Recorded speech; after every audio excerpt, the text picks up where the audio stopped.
کیا دعا تقدیر کو بدل سکتی ہے؟ اگر تقدیر میں شادی نہیں ہے تو کیا دعا کے ذریعے شادی ہو سکتی ہے؟ بیچارے کی رمیز راجہ صاحب صوبہ بہار انڈیا سے پوچھ رہے ہیں. میں آپ کی قسم پرسی اور آپ کے جو پوچھنے کا اسٹائل ہے اس سے سمجھ سکتا ہوں کہ آپ کس قسم پرسی کی کیفیت میں گزر رہے ہیں. یعنی آپ کو یہ لگا ہے کہ اب آپ کی شادی مقدر میں ہے نہیں، یعنی آپ کو حالات سے ایسا لگ رہا ہے کہ اب آپ اپنی شادی سے تقدیر کے حوالے سے مایوس ہو چکے ہیں.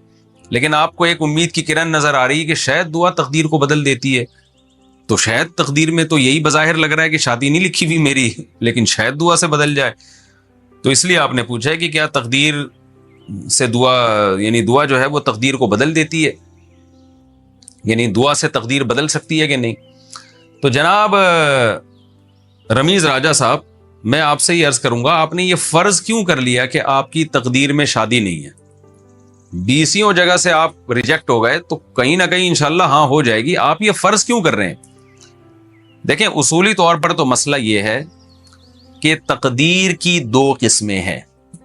ایک کہلاتی ہے تقدیر معلق، ایک کہلاتی ہے تقدیر مبرم. معلق کا معنی لٹکی ہوئی تقدیر. لٹکی ہوئی تقدیر یہ ہوتی ہے کہ اللہ تعالیٰ نے یہ بات لکھی ہوئی ہوتی ہے کہ رمیز راجہ کی شادی نہیں ہوگی. فار ایگزامپل، سچی مچی میں ایسا نہیں کہہ رہا میں، اللہ کرے آپ کی ہو جائے. فار ایگزامپل، اللہ نے یہ بات لکھی ہوئی ہے کہ رمیز راجہ صاحب کی شادی نہیں ہوگی، لیکن ساتھ ہی اللہ نے یہ بھی لکھ دیا ہوتا ہے کہ اگر یہ گڑ گڑا کے دعا مانگے گا تو ہم اس کی دعا قبول کریں گے اور اس کی تقدیر بدل دیں گے اور اس کی ہو جائے گی شادی. جیسے سب کی ہو گئی ہے، مفتی صاحب کی ہو گئی جو مسئلہ بیان کر رہے ہیں، اور کیمرہ مین کی ہو گئی ہمارے، اور بہت سارے لوگوں کی ہو گئی، تو رمیز راجہ کی بھی ہو جائے گی انشاءاللہ. تو اللہ میاں نے تقدیر میں یہ لکھا ہوا ہوتا ہے کہ یہ اگر دعا مانگے گا تو ہو جائے گی، نہیں مانگے گا تو نہیں ہوگی. اس کو کہتے ہیں تقدیر معلق.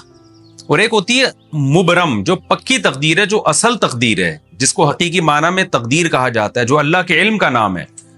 اس میں اللہ کو پہلے سے معلوم ہوتا ہے کہ یہ دعا مانگے گا کہ نہیں مانگے گا. اس لیے اس میں اللہ نے یہ لکھا ہوا ہوتا ہے کہ اس کی شادی اس کی دعا پر موقوف ہے. دعا مانگے گا تو شادی ہو جائے گی، نہیں مانگے گا تو نہیں ہوگی. اور اللہ کو پہلے سے پتا ہے کہ مانگے گا کہ نہیں مانگے گا، اس لیے اللہ اس میں لکھا ہوا ہے چونکہ یہ مانگے گا رمیز راجہ، اور خاص طور پر یہ مسئلہ سننے کے بعد تو مانگے گا لازمی. آس پہ جب یہ مسئلہ ملے گا نا رمیز راجہ کو اگست میں، تو پھر تو رمیز راجہ لازمی مانگے گا. تو اللہ نے لکھا ہوا ہوتا ہے کہ رمیز راجہ صاحب گڑ گڑا کے اپنی شادی کے لیے دعا مانگیں گے، لہذا ان کی شادی ہوگی. تو یہ جو تقدیر ہے یہ دنیا کی کوئی طاقت نہیں بدل سکتی. اس میں دعا بھی اسی کا حصہ ہوتی ہے. یعنی دعا مانگنا بھی تقدیر میں لکھا ہوا ہے تو آپ مانگیں گے، نہیں لکھا ہوا تو نہیں مانگیں گے. اور چونکہ اللہ کو پتا ہے پہلے سے کہ آپ نے مانگنا ہے کہ نہیں مانگنا ہے، اس لیے اللہ نے لکھ دیا سب کچھ. تو آپ کو تو نہیں پتا کہ آپ کی تقدیر میں دعا ہے یا نہیں، تو مانگیں گے تو پتا چل جائے گا کہ واقعی آپ کی تقدیر میں دعا ہے. تو یہ کہلاتی ہے تقدیر مبرم. میں خلاصے کے طور پر دوبارہ بتا دیتا ہوں. ایک تقدیر وہ ہوتی ہے جو معلق ہوتی ہے، لٹکی بھی تقدیر ہوتی ہے، وہ اسباب سے چینج ہو سکتی ہے، دعاؤں سے چینج ہو سکتی ہے. اور ایک تقدیر ہوتی ہے مبرم، اس میں اسباب بھی اسی کا حصہ ہوتے ہیں، دعا بھی اسی کا حصہ ہوتی ہے. اس میں اللہ نے لکھا ہوا ہوتا ہے کہ یہ کیونکہ دعا مانگے گا لہذا رمیز راجہ کی شادی ہوگی. اور اگر اس میں یہ لکھا ہوا ہے کہ رمیز راجہ دعا نہیں مانگے گا لہذا اس کی شادی نہیں ہوگی، تو آپ کی نہ شادی ہوگی نہ آپ کو دعا مانگنے کی توفیق ملے گی. تو یہ خوب سمجھ لیں اچھے طریقے سے. تو اس لیے ہمیں تقدیر کا علم نہیں ہے کہ کیا ہونے والا ہے، اس لیے ہم اسباب کے مکلف ہیں. دعا مانگ لیں. کس نے منع کیا ہے آپ کو؟ میں بھی دعا کرتا ہوں اللہ رمیز راجہ جو صوبہ بہار انڈیا میں رہتے ہیں، اللہ ان کی 4 شادیاں کرا دے اور 4 میں محبت بھی پیدا کر دے اور 4 میں آپ کو عدل کی توفیق بھی عطا فرما دے. تو میں بھی دعا کرتا ہوں، آپ بھی دعا کریں.